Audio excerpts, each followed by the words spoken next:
On Friday, January 11th of 1935, a young Indian man, aged 24, rose from his seat in the well-appointed lecture hall of Burlington House, just off Piccadilly Street in London. As he walked to the lectern, he carried with him the results of a 5-year investigation that had begun while sitting on a deck chair situated on a steamer that was crossing the Arabian Sea. Filling the auditorium were the gathered members of the Royal Astronomical Society, one of Britain's premier scientific institutions. This shy man, however, was very different than most of those gathered that day in a number of ways. First, there was his age. He had been admitted to the Royal Astronomical Society at the age of 21, earned his Ph.D. at the age of 22, and had been named a Fellow of Trinity College at age 23. Then there was his work, a union of mathematics, physics, and astronomy that was so theoretical that only the most renowned and celebrated members gathered that day fully understood it due to its mathematical complexity. More than anything, however, was his origin. Neither a native of the British Isles, nor one who called from one of its many colonies that its inhabitants had founded over the previous century, the young man had come from the land of India, conquered and ruled now from Buckingham Palace and number 10 Downing Street. He stood out due to the color of his skin and the accent with which he spoke English. As he took to the podium and arranged his papers, he looked to the session's moderator, who introduced him in the title of his talk. Over the next 30 minutes, twice the time normally afforded to such presentations of a person's work, he offered up a description of the end product of the lifetime of a star that was not merely scientifically interesting, but rather breathtaking in its implication. For some stars whose mass exceeded a certain limit, there was no force of nature that would be able to stop the inexorable pull of gravitation on the matter that generated it. While some stars would find a stable configuration at the ends of their lives as white dwarfs, supported against gravity by the arcane and obscure rules of quantum mechanics and the repulsion of electrons, other stars, those more massive, would find these repulsive effects overwhelmed by the pathological beast that is gravity. These stars would not end as super-dense white dwarf stars similar to the companion that orbited the star Sirius. Instead, the young man argued, they would continue to collapse into a state known as a singularity. It was a result completely outside of the bounds of what was understood as normal physics, and yet also completely supported by the physics and mathematics the young man had employed to reach his conclusion.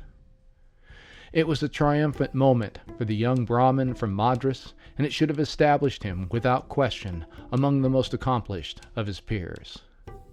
However, as he returned to his seat, another man rose from the lectern.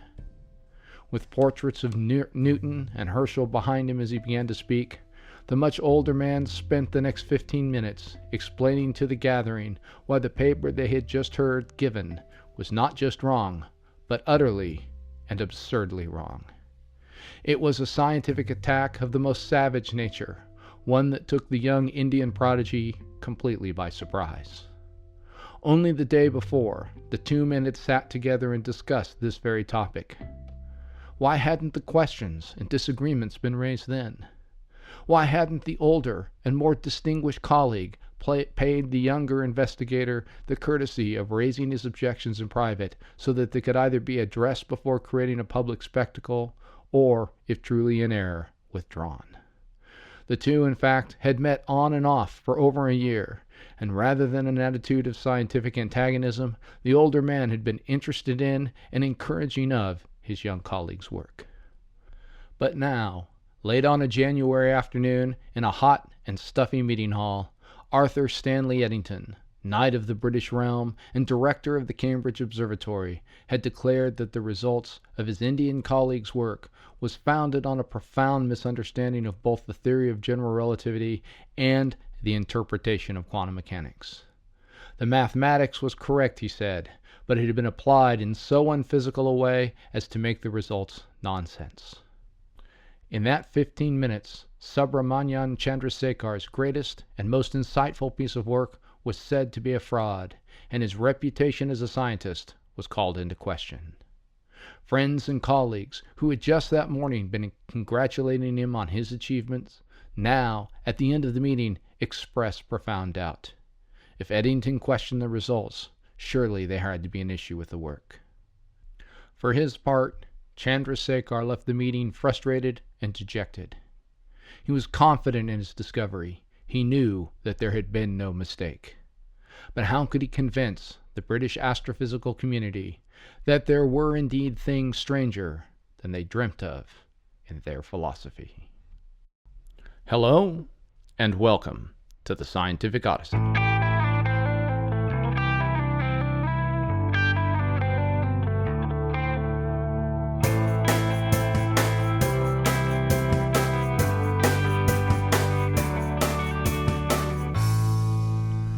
The Scientific Odyssey is a mini-part journey into the history and philosophy of science. My name is Chad Davies, and I'm the writer, host, and producer of the podcast, where we consider the ideas, processes, and results of over 2,500 years of scientific inquiry and discovery. Series 3, Finding Our Place. Episode 49.3, Supplemental. Eddington and Chandrasekhar.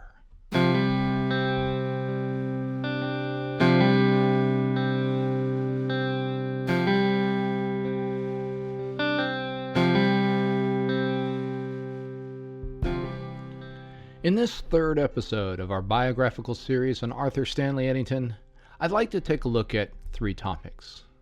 The first has to do with his writing and status as a communicator of science, both in terms of technical information and also with respect to his ideas on the intersection between faith and science and philosophy. The second topic I'd like to cover has to do with the interaction between Eddington and Chandrasekhar, the Indian astrophysicist whose work would be so fundamental and instrumental to understanding the end processes of scientific evolution. Finally, I'd like to spend a little time discussing Eddington's attempts to create something that we might today call a grand unified theory for all physics, and the path he took to try to do that. In each of these 3 areas, Eddington's contributions encountered a different reception from other thinkers. His response to these disagreements shines a light both into the scientific process as a whole, as well as into the character of the man who would, in the period between the 2 world wars, would be, without question, the most well-known scientific figure in England, both among his scientific peers and the general public. Additionally, however, I would also like to tell the story of Chandrasekhar to a degree. It is illustrative of the actual process of disseminating scientific ideas, especially in a modern context. As we shall see, this process is often a messy one, filled with personalities, reputations, and biases. In other words, science is a human endeavor that is subject to all of the foibles human interactions are prone to. So let's start by spending a bit of time on Eddington's writings intended for a wider audience. In this, I want to distinguish these works from his much more technical work that was usually published in either the Philosophical Transactions of the Royal Society, the Journal, the Observatory, or, most frequently, the monthly notices of the Royal Astronomical Society. In these journals, he published over 100 papers between the years of about 1906 and 1944, which was the year he passed away. These papers were generally very technical, filled with mathematical equations and derivations created to model physical processes in a language that would only be fully understood either by specialists in an area of research or those from adjacent disciplines who had taken the time to familiarize themselves with the body of knowledge in which Eddington was writing. Rather, what I'd like to focus on are the dozen or so books and monographs he produced that served as a summary of his thoughts and ideas on particular topics.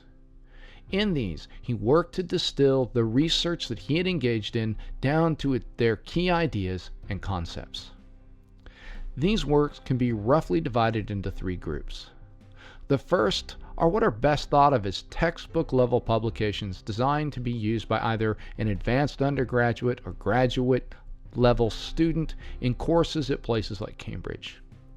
With titles such as Stellar Movements and the Structure of the Universe, The Mathematical Theory of Relativity, and The Internal Constitution of Stars, these were books by a leading researcher in the field intended to summarize both the historical development of the topic and the work being done up to the time of publication. As you might expect, they were filled with data and mathematics, but unlike many similar offerings given by his colleagues, Eddington worked very hard to also explain the conceptual frameworks in an understandable set of terms, using appropriate metaphors when the ideas were difficult to grasp. In this, he showed a true talent in presenting the material in an accessible way. While advanced mathematics is to be found in these books, only the most relevant models were presented, and always with a more accessible explanation in order to guide the reader through the thinking that the mathematics would represent in a more compact and powerful way. The second group of works was somewhat similar to the first in that they focused almost exclusively on scientific topics.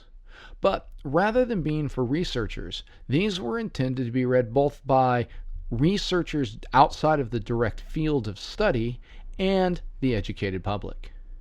Space, time, and gravitation, stars and atoms, and the expanding universe eschewed the use of highly technical mathematics and focused on presenting the ideas and evidence that was needed to support them. These works were enormously popular when they were published, and they led to Eddington becoming known as a true popularizer of science. In many ways, he was the Carl Sagan or Neil deGrasse Tyson of Britain between the two world wars. In these works, he used excellent metaphors, deft humor, and appropriate humility to present each topic in a way that would invite the reader into the subject matter and thus engage their curiosity. In this, he was the forerunner of modern-day British popular science writers such as John Gribben or Timothy Ferris. In addition to the publication of these books, Eddington frequently lectured on the topics to various public bodies, including the Royal Institution and a number of philosophical societies. These lectures were always meticulously prepared and excellently delivered, leading to Eddington developing a public persona that was, in some ways, at odds with how he came across in smaller gatherings. In the auditorium, Eddington seemed the intellectual giant who was also charming, outgoing in a restrained way, and good-natured. However, those who would meet him in smaller, more private settings would often comment on how shy and introverted he could be. As more than one observer would say, Eddington would often have very little to offer in the way of conversation in small groups until he was explicitly invited to join the conversation through a question or introduction. Once the ice was broken, however, it is said that he was a pretty good conversationalist who took an interest in the lives and stories of those around him. However, as we will see, in scientific meetings and discussions, he could be, as the British might say, quite the lion, willing to engage in strong debate with colleagues with whom he disagreed. The third group of writings Eddington engaged in were of a more philosophical or religious nature. It should be noted that his initial ideas regarding a philosophical interpretation of the general theory of relativity were put forward in a pair of papers submitted to the journal Mind in 1920. And these sort of kicked off a series of books and articles that he would write over the course of his life. The 4 books he produced in this arena were titled The Nature of the Physical World, which was published in 1928, Science in the Unseen World, published a year later, New Pathways in Science, published in 1935, and lastly, The Philosophy of Physical Science, which was put out in 1939. In these offerings, he put forward a picture of science as a process of inquiry that was in contrast to what it was generally thought to be in Britain at that time. He contradicted both the approach of Francis Bacon, which, though long abandoned, still held great cultural influence, and the more recent emphasis in mathematics and physics towards a highly rigorous approach in which all suppositions must be initially supported with a mathematical proof. Instead, he offered up a much more conjectural and hypothetical process to doing science that suggested that intuition and personal insight held the central role of scientific discovery. Additionally, he wrote extensively on the intersection of science and faith in a way that refuted the more fundamentalist idea of treating Scripture as a source of infallible scientific truth, and instead suggested that faith and science were both inquiry-based processes that sought to answer different but complementary questions related to the human experience. In doing this, he found himself embroiled in more than a few controversies with a number of philosophers who objected to his strongly scientific approach to the various subjects, most notably Bertrand Russell, who, after a period of cautious initial acceptance of Eddington's philosophical ideas, seems to have turned completely against them. Nevertheless, Eddington's contributions here were both important at the time and popular among the intelligentsia, the educated elites, of Britain, Europe, and America, and they cemented his reputation as a man of broad and enduring consequence, who could offer up important ideas that addressed a broad spectrum of questions related to the human experience. As scientific ideas such as Einstein's theory of relativity and the emerging quantum mechanics raised questions as to what was the nature of relativity, space, and time, and whether there was really a case to be made for absolute determinism, Eddington's writings offered perspectives that moved the discussion out of the realms of esoteric philosophical consideration into areas accessible to a broader audience. While many of his ideas would eventually be shown to either be dead ends or not particularly useful, this should not diminish their importance in creating an environment wherein such discussions could be entered into by those so inclined. This shift would have significant implications in Britain during the interwar period, as well as during and after the war, as philosophers and politicians worked to provide a strong foundation for the ideas of liberal democracies as opposed to first fascism and then autocratic communism.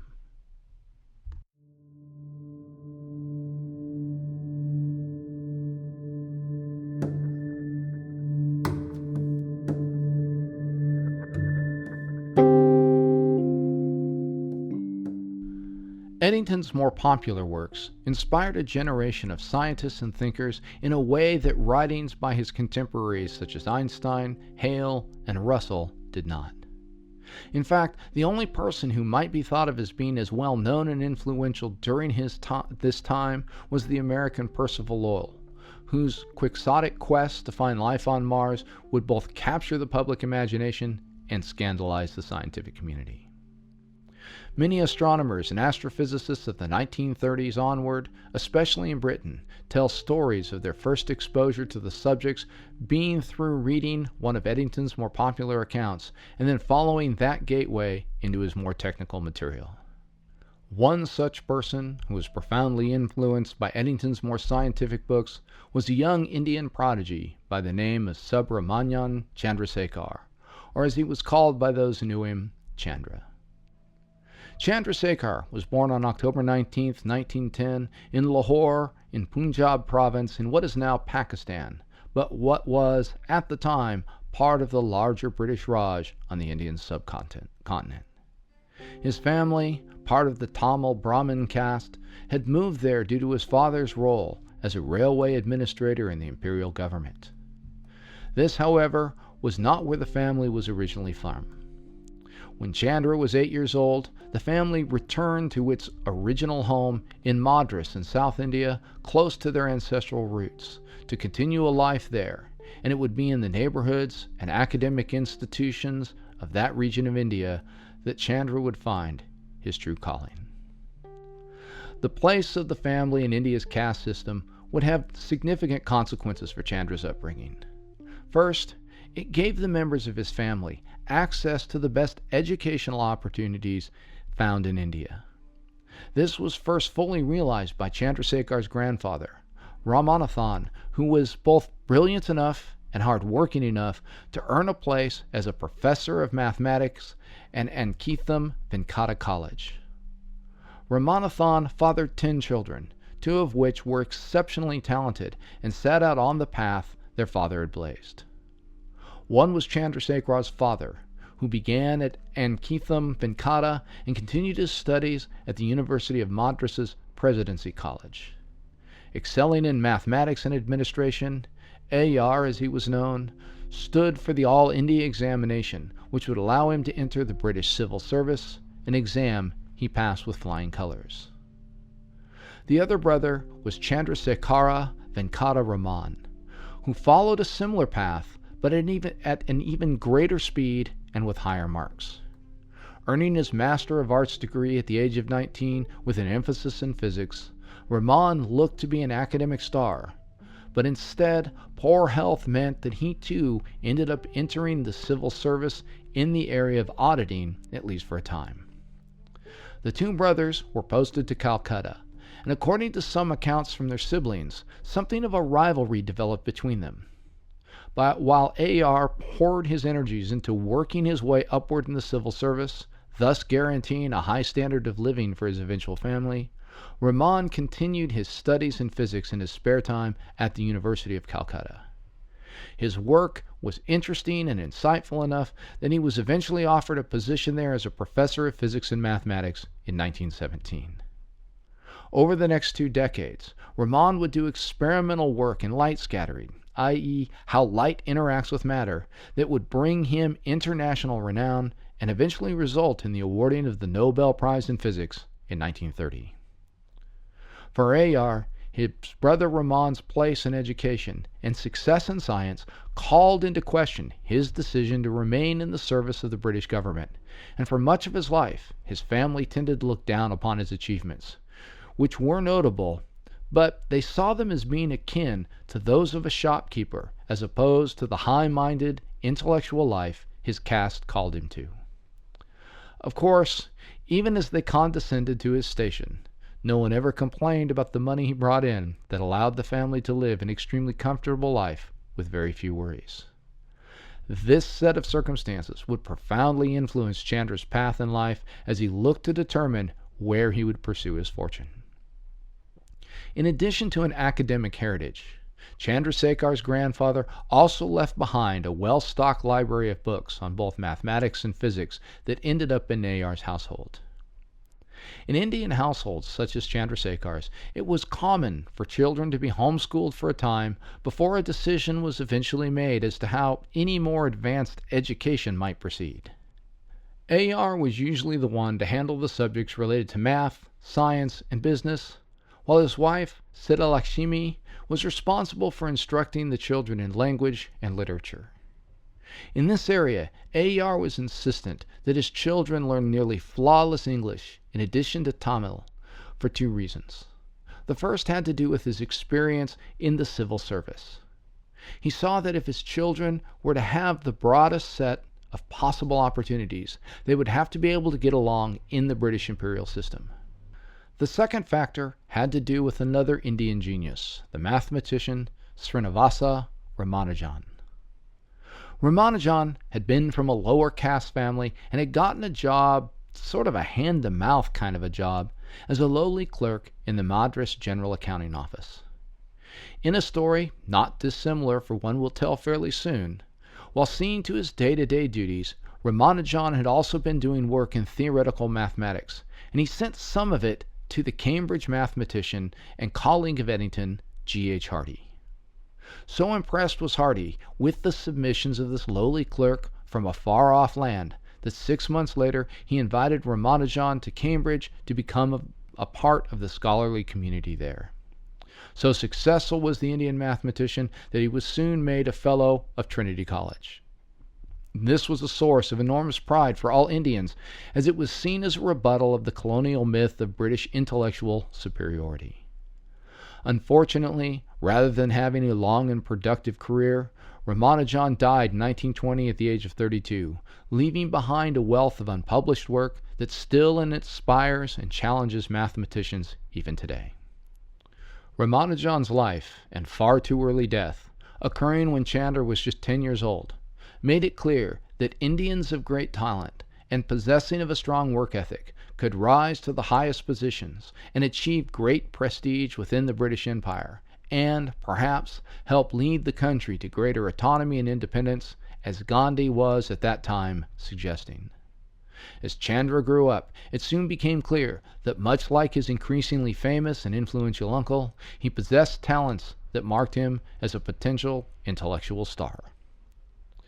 In addition to the instruction his parents gave him, Chandrasekhar soon began to work through his grandfather's old mathematics books and master them one by one. By the age of 15, the year he finished high school, he had conquered Solomons' conic sections, Hardy's pure mathematics, Boole's differential equations, and Burnside and Patton's theory of equations. I'll allow my more mathematically inclined listeners a chance to marvel at that list of accomplishments, while I explain for the rest of us mere mortals that these were works usually reserved for advanced undergraduates or even graduate students in college. As a result of his prodigious progress in mathematics, Chandra was soon riding his bicycle to the campus of Presidency College in Madras, with its pink domes framed by the blue of the Bay of Bengal, to begin his undergraduate studies. He studied for 2 years at the college, which forms the heart of the University of Madras, before deciding to stand for an honors degree. He originally wanted to pursue mathematics as his hero Ramanujan had, but was convinced by his ever-practical father to follow in his uncle's footsteps and focus on physics. During the summer of 1928, his uncle offered him a summer internship in his lab at Calcutta. While an incredible opportunity, given the fact that Raman had just discovered the light scattering for which he'd earned the Nobel, Chandra quickly found out that he wasn't much of an experimental physicist. As broken equipment began to pile up, he realized that he was much more comfortable with the mathematical models of theoretical physics than with the delicate glassware and finicky electrical devices his uncle found so familiar.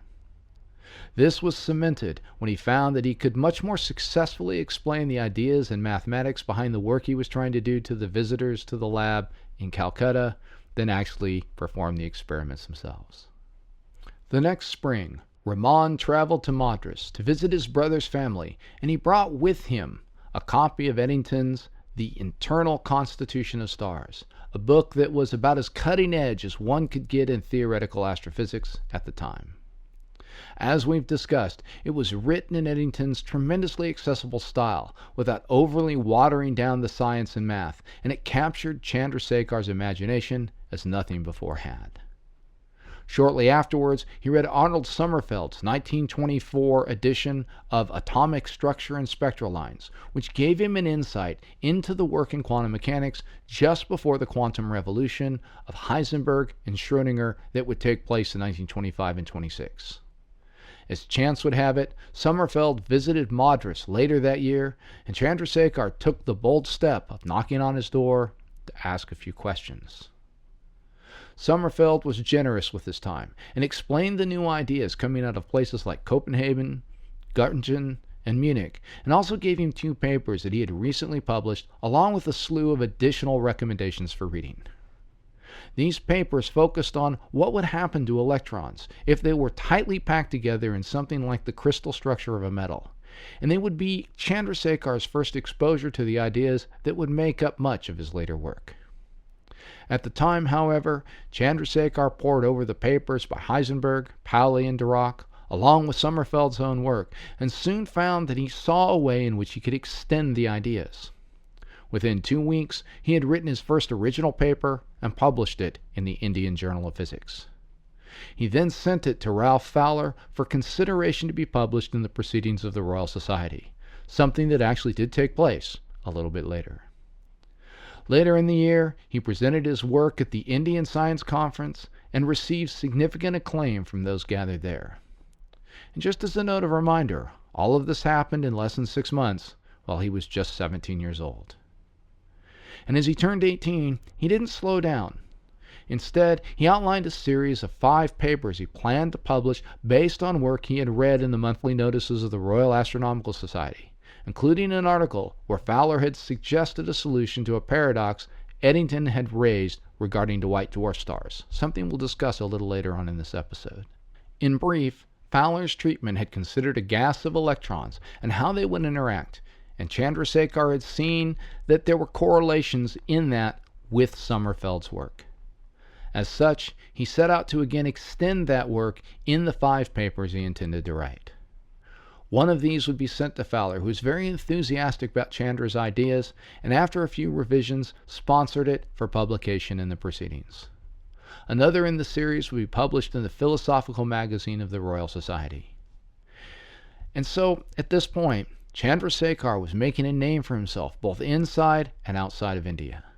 He began to recognize that the next step for him was not to continue his education there in India, but to follow Ramanujan to Cambridge, where he might pursue graduate studies. While it took a bit of arranging, money was eventually found for him, and so it was that on July 31st, 1930, Subrahmanyan Chandrasekhar, having earned his undergraduate degree and impressed the scientific literati of his home country, sailed out of Bombay into the Arabian Sea on the steamship Lloyd Triestino to follow in the footsteps of his hero.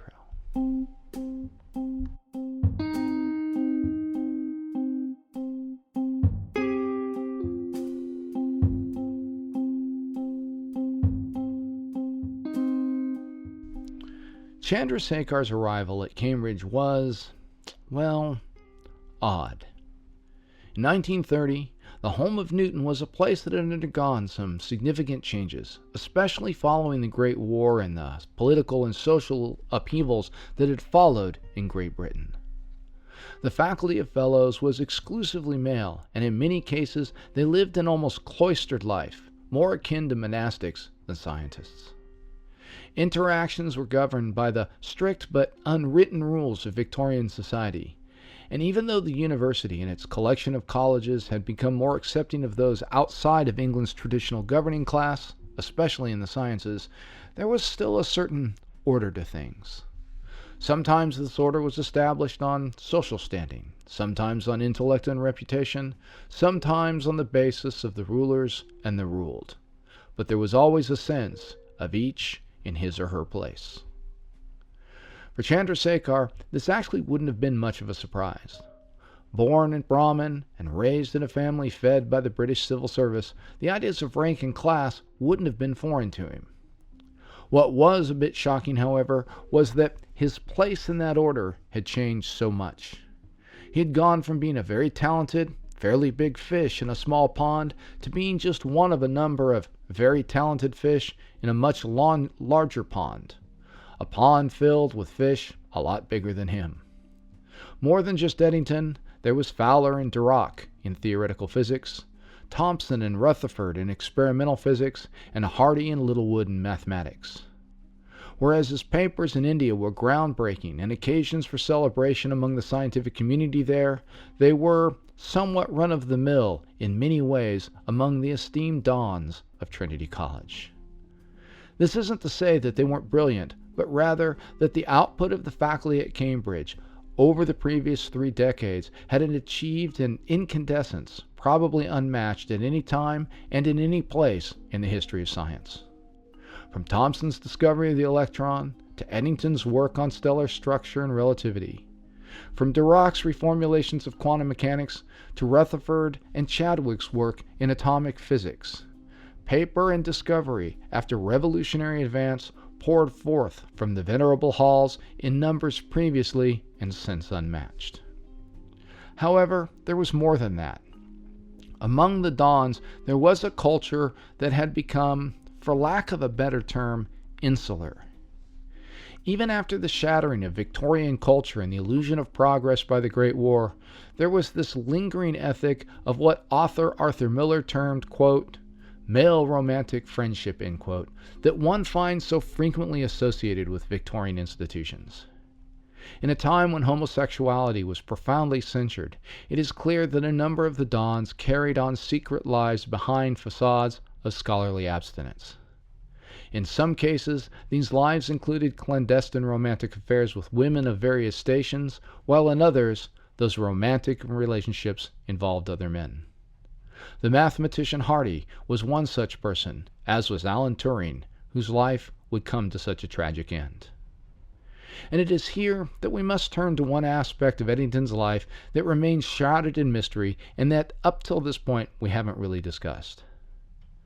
Given the fact that Eddington never entered into anything even approaching a romantic relationship with a woman, the question has been raised as to his sexual orientation. This is a matter discussed in some detail by Arthur Miller in his book, Empire of the Stars. What makes our analysis of this matter so problematic is that we have almost none of Eddington's personal correspondence. Somewhat oddly, for one so fond of writing for the public, Eddington, as he neared the end of his life, destroyed almost all of his own personal correspondence that he had in his possession. After his death, Eddington's sister did the same with that correspondence that she possessed. And soon after, a colleague at Trinity, finding a file cabinet with further correspondence, destroyed it, saying that it was, quote-unquote, only of biographical interest. While Eddington was always, certainly, courteous to women, and he occasionally advocated for their equal treatment, something very much in line with his Quaker values, he never evidenced even the slightest interest in forming anything more than professional relationships with them, even in cases where they found him attractive or engaging. Rather, the only mention of any truly close relationship Eddington seems to have made beyond that of his family was with his old friend Charles Trimble. As Eddington's one semi-official biographer, Ali Vilbert Douglas, writes, there was one friend with whom Eddington, quote, formed a lasting friendship, and with whom he could throw off all the hesitant diffidence which formed an almost impenetrable barrier to intimacy with others. The most intimate friend, Charles Trimble. As we mentioned in a previous episode, the two engaged in yearly adventures through the English countryside with escapades that might best be compared to the most recent set of Sherlock Holmes movies starring Robert Downey Jr. and Jude Law as Holmes and Watson. On these excursions, Eddington was known to throw aside many of the most restrictive of his Quaker practices, engaging in drinking alcohol and attending the cinema as it suited him. So, does this show that Eddington was gay? No, I think arguing that from the evidence that is there would be much a bridge too far, as it were. But I do think that no historian would be surprised in the least if some piece of correspondence ended up turning up that did provide conclusive proof to that effect. So why bring it up? Well, I think there are two good reasons. One, I think that it clearly illustrates the strangeness of the culture at Cambridge at the time, at least to modern eyes, a culture that Chandra is about to be dropped into with absolutely no previous background or preparation. Secondly, though, and this will become clear as we get into the debate that the young Indian will soon find himself embroiled in, if Eddington were gay, there were likely only two people in the whole world he shared that secret with, his sister Winifred and Trimble. Keeping such a thing hidden, when also being so much in the public eye and imagination, would have produced an enormous amount of cognitive dissonance and emotional pressure in Eddington. To be revealed as homosexual would have cost him everything he had worked a lifetime to achieve, and would have imperiled all of the projects, most importantly, his work in rebuilding the international scientific community and cooperation after the Great War. This work would become even more important as the various fascist regimes, most notably Hitler and the Nazis, began their rise to power in Central and Southern Europe. Along with Rutherford and Thomson, Eddington would be one of the most influential men in finding places for scientists displaced by the rising tide of nationalism and anti-Semitism. For him to have been outed, if he were in fact a homosexual, would have destroyed everything he was working to accomplish, and may actually have resulted in his imprisonment. So, with that noted, let's get back to the story of Chandrasekhar and his time at Cambridge, and we'll come back to it as necessary. Chandra had come to Cambridge, at least in theory, as a student of the mathematical physicist Ralph Fowler, the member of the Royal Society he had sent his papers to earlier during his undergraduate years. Fowler was a brilliant and outgoing member of the Trinity community, born of a wealthy family, serving as an artillery officer during the Great War where he was wounded, and then returning to Cambridge and marrying Ernest Rutherford's daughter in 1921. He had been the one who had passed a preprint of Heisenberg's early paper on matrix mechanics to Paul Dirac, and so was intimately familiar with the latest development in quantum mechanics, as well as much of what was going on in stellar astrophysics. As such, a bit of a research group formed around him that included Arthur Milne, a figure about whom we shall have more to say shortly. Fowler had become involved with Eddington by proposing a solution to an enigma. For a while it had been known that there were a class of star-like objects that seemed to defy all of the accepted frameworks and models that had been proposed up to about 1926. Known as a white dwarf star, the first of these had been discovered as a companion to the brightest star visible in the northern hemisphere, Sirius.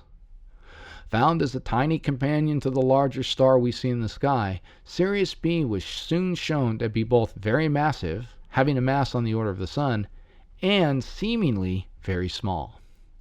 Such observations suggested that the dwarf star had to have an extremely high density, something not predicted by Eddington's models of stellar structure. Eddington had asked Walter Adams at Mount Wilson to make careful observations of the star to see if the size of the white dwarf could be confirmed so that Eddington could include comments about it in his book, The Internal Structure of Stars, which, of course, would have had an influence on Chandrasekhar when he read it. And Wilson had obliged, showing that the early estimates were in fact close to correct and that the object did have an enormously large density. An important secondary result of these observations was that Adams also observed that Sirius B redshifted the spectrum of light emitted by the much larger and brighter Sirius A, an effect Einstein had predicted in his papers on general relativity. As such, these observations provided another line of observational confirmation for Einstein's work. Eddington, now faced with the reality of the size and mass of the white dwarfs, 4 of which by that time were known to exist, had to try and explain how they worked. He was pretty sure that there were going to be a lot more of these things that had been observed, and that they were more or less likely represented an endpoint of stellar evolution of a star, but he wasn't just quite sure how he got there. The problem was that they were just too dense to actually exist based on the laws of physics that were known to work at the time. As we've discussed in a previous episode, once a star forms, the gravity produced by the star's mass is always trying to pull that star's material inward. To keep this from happening, the star has to create some sort of an outward force. Earlier in Eddington's career, it had been the ideas of Kelvin and Helmholtz that had provided the explanation that hydrostatic equilibrium was what was really going on.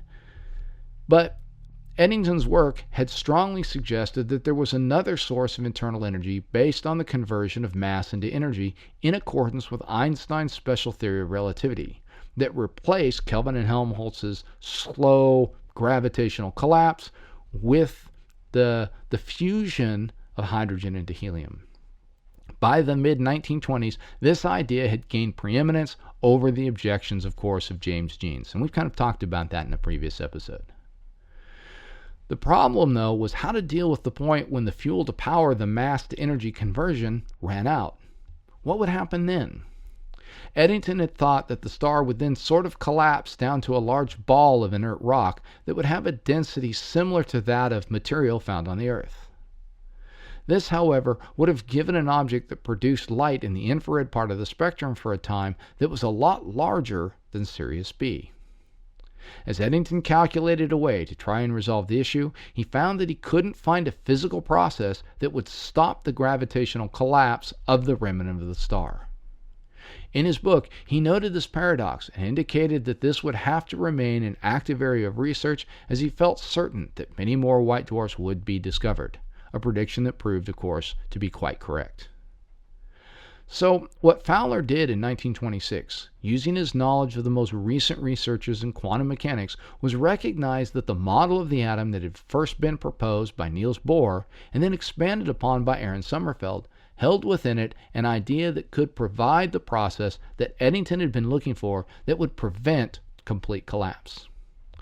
Bohr and Sommerfeld had shown that electrons lived in energy levels around the nucleus of an atom, and that their arrangement in those energy levels was organized according to certain rules governed by various things known as quantum numbers.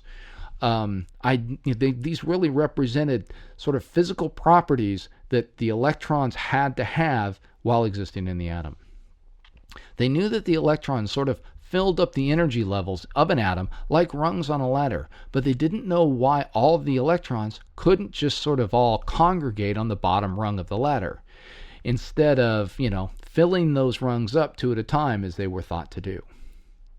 In 1925, Wolfgang Pauli had shown that this behavior was due to what was called an exclusion principle. That was a consequence of the fact that subatomic particles possessed a quantity known as spin. And this idea would be expanded upon by Dirac.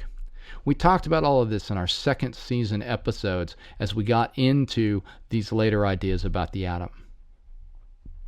Fowler used this idea to show that as gravity squeezed the matter of a star into a smaller and smaller space, the electrons would be forced into filling up the lowest energy levels of the atom that made up that matter. Not able to get pushed closer to the nucleus, the electrons would then repel the nearby outermost electrons of other atoms and thus create an outward pressure, something known as degenerate electron pressure. Fowler was able to show in something of a mathematical tour de force that is both brilliant and horrendous, that this would be able to stop Eddington's collapse and produce something that was in the physical ballpark of what had been observed. Fowler noted that his derivations had a couple of notable limitations, such as not including relativistic effects, but in his words, he had set out to demonstrate a mechanism to explain Eddington's results, and he had done so. It was good enough for him, and it was good enough for Eddington, and so they both moved on. In scientific terms, it was a really interesting application of Pauli and Dirac's ideas that had produced a set of novel results, but it wasn't really a complete solution to the problem. And as you might imagine, it was only a matter of time before someone would decide to revisit the entire thing. And at first, that person was Arthur Milne. Milne was a unique figure in astrophysics in the late 1920s and early 1930s. He had come into physics from a modest background, much as Eddington had, and like Eddington, he had managed to find a place at Cambridge through scholarships won by sitting for various exams. However, as the Great War broke out during Milne's undergraduate years, he ended up being recruited to help with a military project by his advisor, the aforementioned mathematician G.H. Hardy, along with Ralph Fowler. When Fowler had returned from the disastrous Gallipoli campaign after having been wounded, he had been recruited by a psychologist-turned-soldier by the name of Archibald Hill to join the Cambridgeshire Regiment in a scientific project to improve anti-aircraft effectiveness. Fowler and Milne both dove headlong into the research, and Milne ended up developing a number of important innovations in this field, including an equation for high-altitude artillery that is still used today. It was during this time that Milne learned from both Hill and Fowler how to do really good scientific research. When the war ended, Milne, as was often the case with many scientists who contribute to a war effort, felt as if he had lost a number of his most productive years, and he was somewhat loath to return to the undergraduate curriculum he had left or even go through the full graduate school process.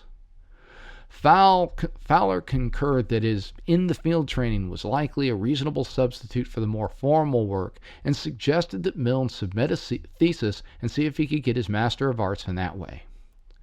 Milne, sort of consistent with his personality, went above and beyond all of that, submitting 3 different theses, one in mathematics, one on the propagation of sound waves in the atmosphere, and one on the properties of the Earth's upper atmosphere, and these last 2 were based on his mathematical and wartime research, that were just remarkable. These 3 theses allowed him to skip the formal degree process at Cambridge, but they also had the unintended effect of creating in Milne a huge case of imposter syndrome after he was elected a Fellow of Trinity College and entering into the stratified culture there, where his colleagues would offhandedly just sort of discuss their scores on the Tripos exams or joke about which problems they had aced and which ones they had struggled with.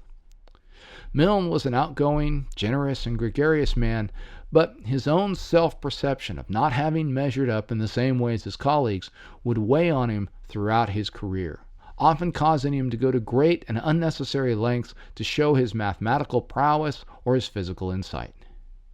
His life was also somewhat star-crossed in that in 1924 he suffered an attack of encephalitis during an epidemic that swept England, and while his friends did nurse him back to health, there was a sense that he was never just quite as sharp after that had happened.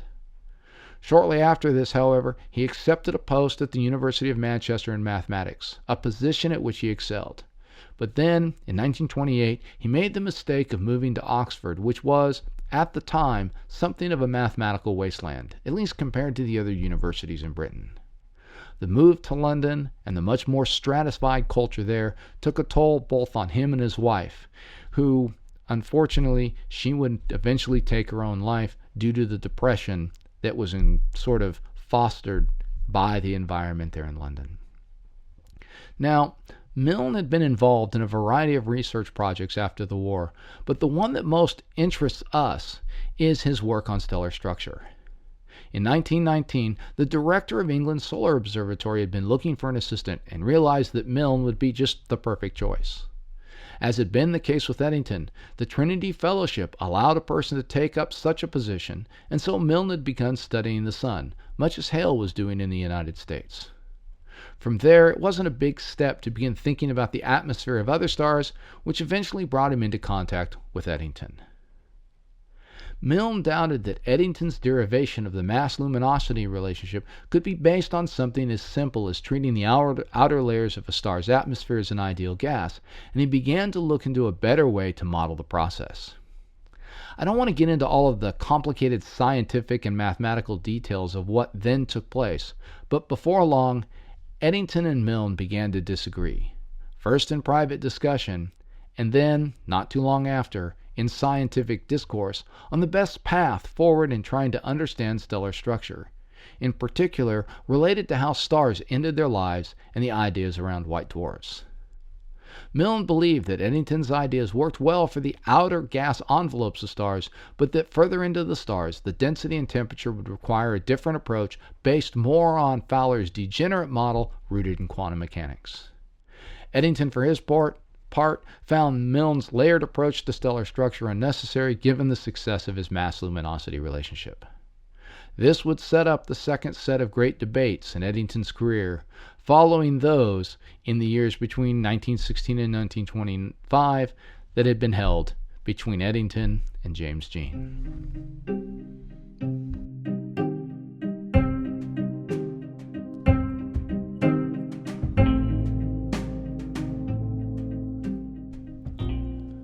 So this was the environment that Chandrasekhar was dropped into when he arrived at Cambridge. The biggest names in the field of research he was interested in, working in, were at odds as to the best way of proceeding. On one side, more or less, were Eddington and Fowler, and on the other was Milne, with James Jean still disagreeing with everyone from time to time. Added to this was the fact that at this point, Eddington had begun to chase that great white whale that would consume the rest of his and a number of his contemporaries' careers, a sort of grand unified or fundamental theory. Just as Einstein and Schrödinger were looking for ways to bring all of physics together under one coherent picture, so too was Eddington. In his case, it was the publication of the Dirac equation and the subsequent work in quantum field theories that convinced him that the direction to go in his exploration of this idea was to look at the various fundamental constants of the universe to see if a unifying theory could be found in those. These are things like the mass and charge of an electron, the value of Planck's constant, the speed of light, and, most importantly for Eddington, something known as the fine structure constant. These were things that Eddington wanted to examine through the use of a mathematical tool known as spinors, which in Eddington's framework he humbly called E-numbers, that were intended to expand on Dirac's ideas. Eddington's work in this area began at around 1928, and it would be the foremost thing in his thoughts for the next 15 years until his death. In this pursuit, he would come to combine his scientific work with his mystical beliefs in a universe ordered by God in such a way that it could be understood by the inquiring mind guided by the inward light. One of the cornerstones of Eddington's theoretical work in this area would become the idea that stars could not collapse into singularities.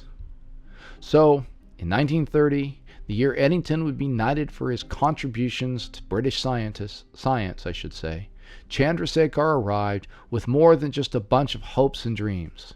He arrived with a result of breathtaking consequence. When he landed on English soil, he had proof that Fowler had been wrong about some of his assumptions in his work on white dwarfs. The trip from India to England is not a short one. Even when making good speed in smooth conditions, a ship takes a couple of months to travel the quarter of the way around the world. In that time, with no one to disturb him, Chandrasekhar had decided to take some work along, specifically Fowler's paper and a number of other associated resources. His goal was to work out the details Fowler had neglected in his paper, make things a little more rigorous in the various assumptions the former Royal Marine had included in order to make the calculations a bit less daunting. The expectation is, at least for Chandrasekhar, had been that it would be a nice bit of uncontroversial work that would serve as a great introduction at Cambridge, a sort of calling card to the man who would advise him. However, as he got into the work, he realized that since Fowler hadn't thought through all of the details, he had kept underestimating the physical parameters of his system, specifically the temperatures and densities of the electrons and atoms at the center of the white dwarf that Fowler had mathematically modeled. What Chandrasekhar found was that the density was 10 times higher than Fowler had estimated, and so that meant that the electrons were moving at close to 50% the speed of light. This, combined with Heisenberg's uncertainty principle, meant that Fowler's use of Newtonian physics turned out to be a really, really bad approximation. With that in mind, Chandra went back through the calculations and put all of the relativistic effects in, or at least he tried to. What he found was that the resulting equations were too complicated to be solved then and there on the ship with the limited resources he had, and so he decided to make a few simplifying assumptions of his own. The result of these calculations was that while degenerate electron pressure could support up to a certain amount of mass, if the white dwarf had more mass than that, the inward pull of gravitation would overcome the electron pressure and force the matter to continue collapsing into a singularity, a point of zero volume with infinite density. This was the very result Eddington himself had first confronted and dismissed as unrealistic prior to Fowler's work. So instead of having produced a refinement of Fowler's work to present to the man as he arrived, Chandrasekhar had shown that Fowler's paper had significant issues. Not exactly the way you want to introduce yourself to the man who would be your graduate advisor. So he wrote 2 papers. The first was just a straightforward application of Fowler's ideas to white dwarfs, the extension thing he had originally planned. And then the second was the paper devoted to the more controversial result. As you might guess, Fowler was pretty enthusiastic about the first paper. The second, not so much. Still, he suggested that Chandrasekhar might have Milne take a look at it, and in time, James Jean would also become interested in the work. That second paper would be sent in 1931 to the United States to be published in the Astrophysical Journal. The publication Hale had established some 40 years earlier for just such types of submissions, and the journal that, down the road quite a ways, Chandrasekhar himself would eventually become the editor of. What would follow for Chandra over the course of the months, wherein his work was being vetted, was a sense of culture shock and the setting in of the ever-present imposter syndrome. He was among giants now, and the recalibration of his ego and his own assessment of his abilities would take some time. This, of course, was made worse by the fact that for the first time, people were really questioning his results. The astrophysical community was having a very difficult time accepting something the cosmologists had considered a while back, the idea of the infinite warping of space-time in such a way that light would not be able to escape, and this is exactly what Chandrasekhar's work was suggesting was the case if the mass of a star was greater than the limit he had established in his paper. Another factor that contributed to this culture shock was that as he began to attend the meetings of the Royal Astronomical Society, the disputes between Eddington, Milne, and Jeans broke out into the public in an almost vicious way. For Chandrasekhar, who, like most do, must have imagined these discussions as being sort of measured, and gentlemanly, and focused on the science, the attacks between the principals were both shocking and eye-opening. Between Milne's inferiority complex, Eddington's sense of privilege and crusade, and Jean's desire for more than just a bit of revenge for having lost all those arguments a decade before, things got kind of ugly. Add to this the possibility that Eddington might have been under the enormous psychological stress from having to keep a secret that would ruin him if anyone discovered it, that thing that we discussed earlier, and you have all the ingredients for an epic and nasty struggle. As one of Milne's students would later write, quote, "It was diamond cut diamond. I think everyone was absorbed, sitting at ringside seats," end quote. Had he known, he might have amended his statement to say that everyone British was absorbed, because for Chandrasekhar it was all a pretty rude awakening to the inner world of British astrophysics. All of it revolved around the Fowler paper and Milne's response to it. As things progressed, Eddington himself began to doubt the results as it became clear that resolving Fowler's assumptions, as Chandrasekhar had done, led back into the difficulties Fowler had attempted to resolve. In time, Chandrasekhar himself would get looped into the controversy as part of the Milne camp, and soon his own work would come under some attack. This contributed to Chandrasekhar feeling increasingly isolated and depressed, and so he arranged a trip to Europe for a period of summer study.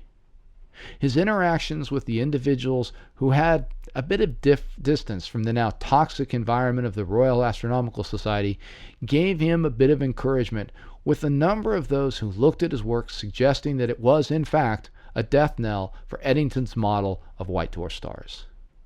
In fact, as he showed his work to the more pure physicists who were more comfortable with the ideas of quantum mechanics, he found more private support for his ideas. Unfortunately, words of encouragement said in the privacy of one's office aren't the same thing as going on the record to stand against the most well-recognized voice in British science. Colleagues such as Dirac were supported off the record, but silent when it came to stating their view in public. However, it was enough to keep Chandrasekhar working, but it didn't turn the tide in his favor. The next summer, he repeated his break from Cambridge by going to Copenhagen to work with Bohr. The result of this visit was a paper that developed something that Chandrasekhar had sort of worked out the previous year at Cambridge.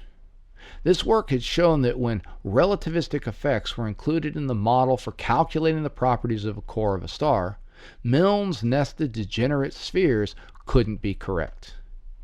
As can be imagined, that incited Milne to a very strong reaction in opposition to the paper's possible publication. Chandrasekhar, now away from the Royal Astronomical Society, developed the idea further and submitted it to the journal Zeitschrift für Astrophysik. The journal's editor sent it to Milne for review, and rather predictably, Milne once again objected. However, the European scientific and specifically physics community saw the merit in the work regardless of its implication for another colleague's earlier ideas and published it with just a few modifications. It more or less eliminated Milne's objections to Eddington's earlier work and ended Milne's attempts to try to ensnare Chandrasekhar in the ongoing disputes between the two colleagues. Chandrasekhar returned from Copenhagen in March of 1933, just as the Nazis were cementing their hold on Germany. Shortly afterward, he defended his PhD dissertation, a work that garnered positive accolades from even Milne and the American astronomer Henry Norris Russell. On the strength of his work, he applied to become a Fellow of Trinity College, something Fowler told him was a long shot due to his Indian heritage. Nevertheless, he persevered and was awarded a position that year. Even as he celebrated, though, he was of mixed feelings. Only the second Indian to be awarded such an honor, he was excited by the prospect of lifelong academic tenure that the position afforded, but he had come to find the atmosphere of Cambridge oppressive. Nevertheless, Chandrasekhar's new position gave him the confidence to publish some of his more controversial ideas, and throughout the year of 1934 he worked on a series of 3 papers that would establish his results, showing that for stars above a certain mass, electron degeneracy would not support the mass of the stellar remnant from the inward pull of gravity. As he would state in the talk mentioned in this episode's introduction, quote, "For a star of small mass, the natural white dwarf stage is the first step towards complete extinction.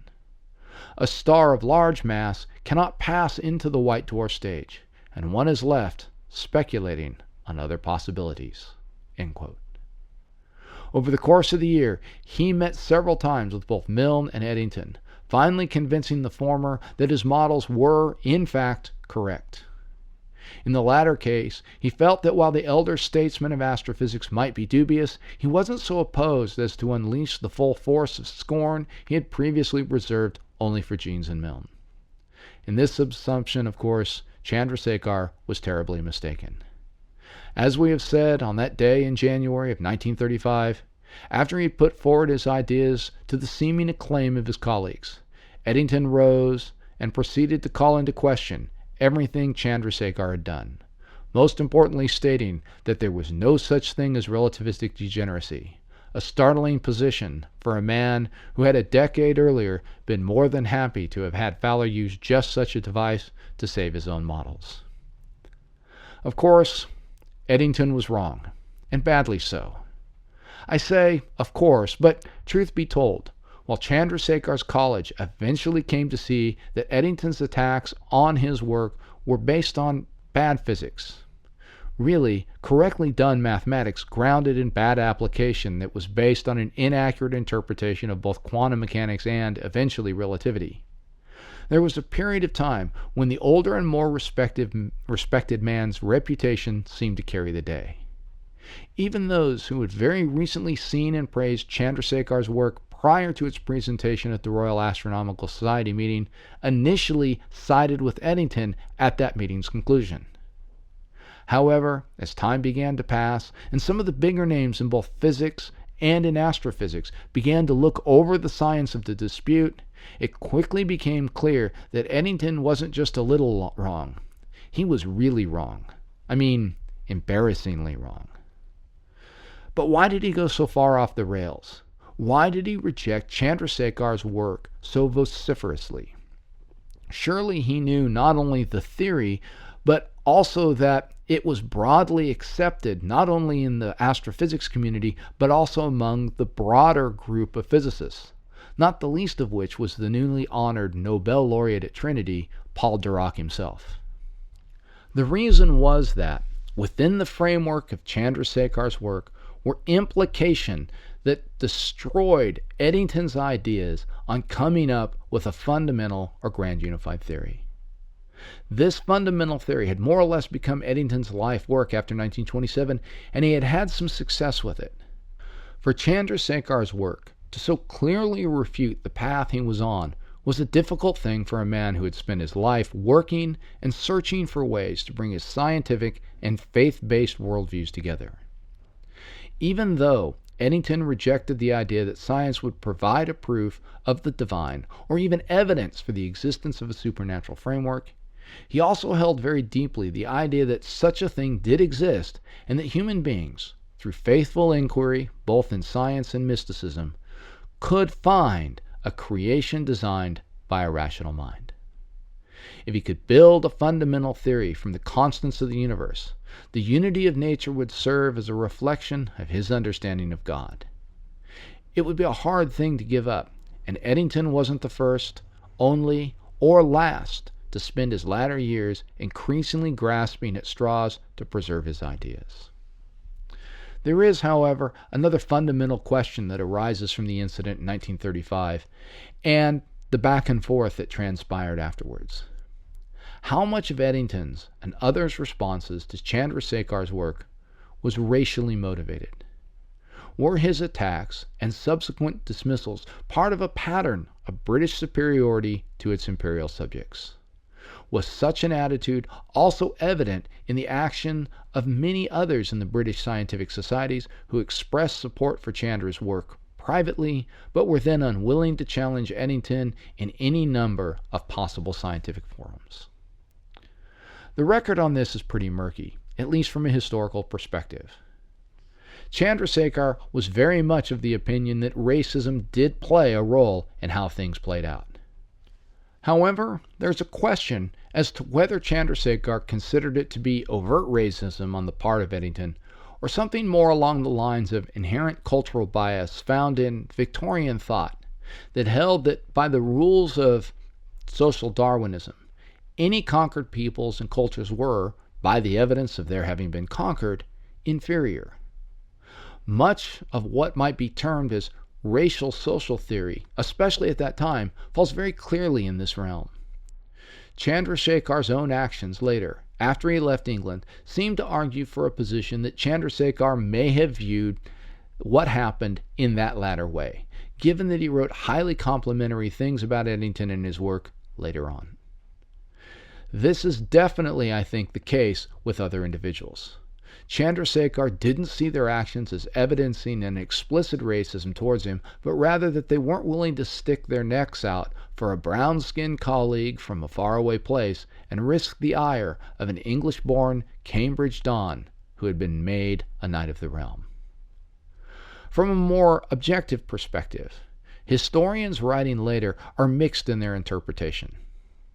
Matthew Stanley rejects the idea that Eddington was racist either explicitly or in an inherently biased sense.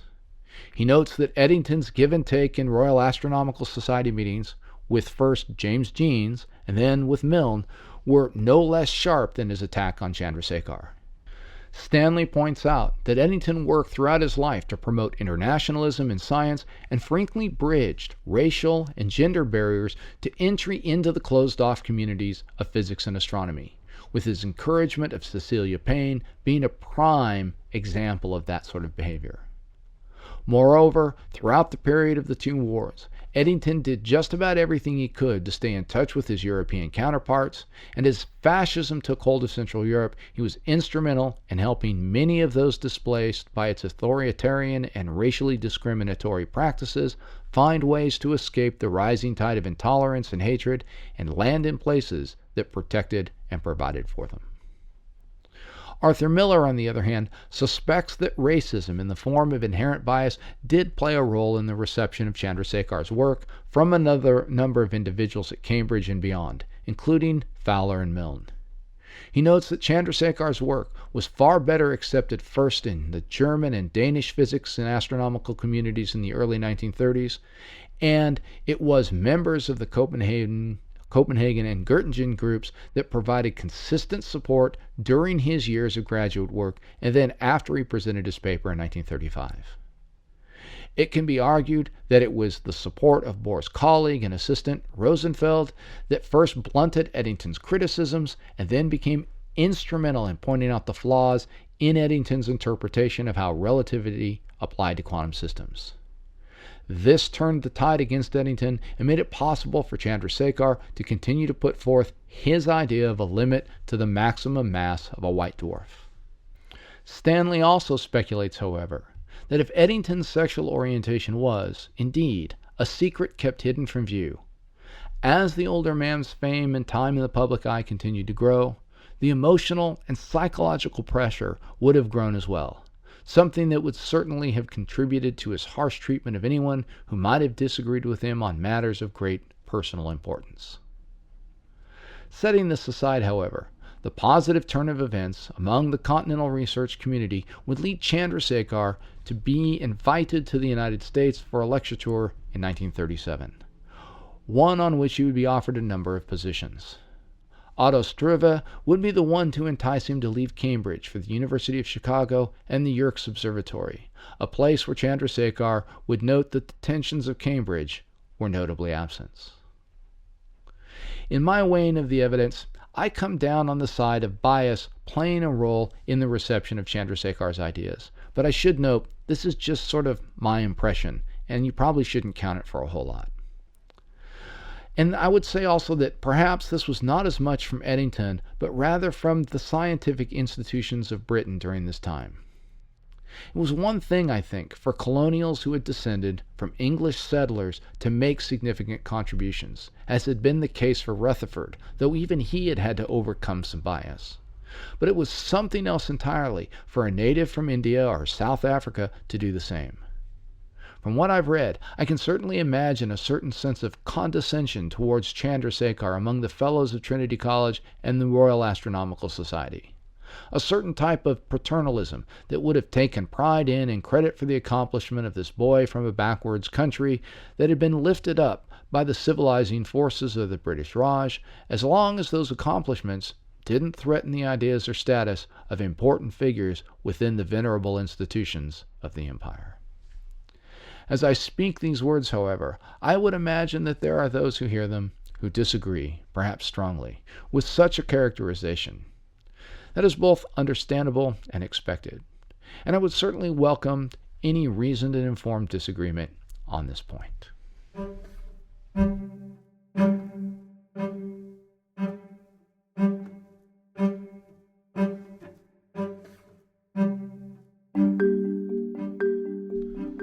To wrap up this episode, allow me to make a few concluding remarks about the principal players in the drama.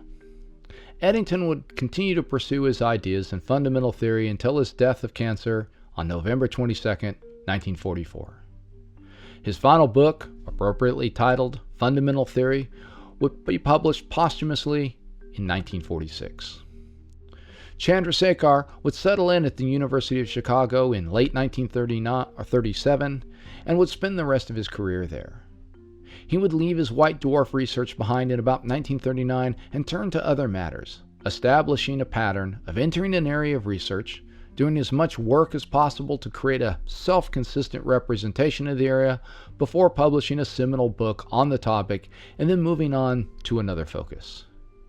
In this way, he worked on Brownian motion, radiative transfer of light and plasmas, magnetohydrodynamics, a personal favorite topic of mine, and the stability of ellipsoidal figures, before returning to general relativity to work in the realm of black holes and gravitational waves. He would be awarded a Nobel Prize in 1983 for his early work on stellar end products.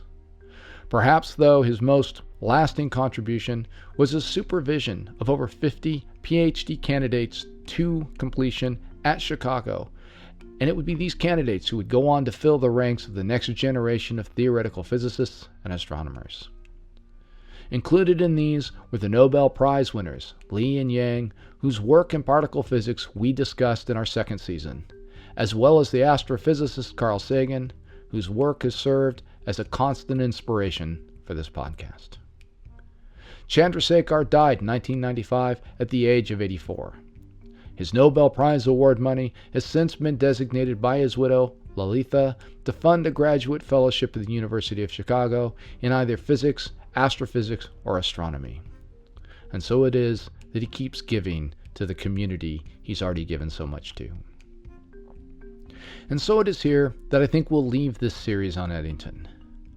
Those wishing to learn more about the man can reference the works by Stanley and Miller I've mentioned in the series, as well as Vilbert's biography. Eddington's books are still available, as are Chandrasekhar's, and I can attest to having used both men's work, along with that of Milne, as a graduate student learning the ins and outs of astrophysics.